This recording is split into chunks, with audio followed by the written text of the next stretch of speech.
Vision 2047 అని చెప్పేసి ఇక ఏవేవో చెప్తూ అలా ఇక సంజీవన్ దగ్గర ముగించడం జరిగింది. ఖచ్చితంగా ఏ రాజకీయ నాయకుడికైనా ఏ ముఖ్యమంత్రికైనా రాష్ట్ర ప్రజల పట్ల ఒక విజన్ అనేది ఉండాలి. కానీ విజన్ ఎలా ఉండాలంటే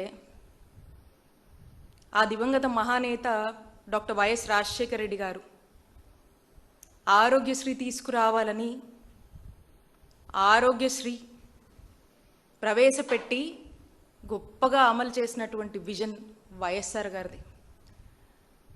ఆ తర్వాత మా నాయకుడు జగన్మోహన్ రెడ్డి గారు వైఎస్ఆర్ గారు తీసుకొచ్చినటువంటి ఆరోగ్యశ్రీని మరింత స్ట్రెంగ్తన్ చేస్తూ ఆరోగ్యశ్రీని ఈ రాష్ట్రంలోని 95% కుటుంబ సభ్యులకు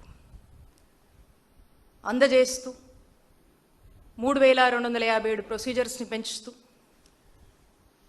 ఎంత ఖర్చైనా పర్వాలేదని చెప్పి అనేక డిజీజెస్ని యాడ్ చేసి ఎంత ఖర్చైనా పర్వాలేదు, పేదవాడి ఆరోగ్యత ప్రభుత్వంగా మన బాధ్యత అని చెప్పి మరి ఆరోగ్యశ్రీని బలోపేతం చేసి ముందుకు వెళ్ళారు. అది జగన్మోహన్ రెడ్డి గారి విజన్. పేదవాడి ఇంటి దగ్గరికే గవర్నమెంట్ డాక్టర్ని పంపించి వైద్యం అందించాలనేటువంటి విజన్ జగన్మోహన్ రెడ్డి గారిది.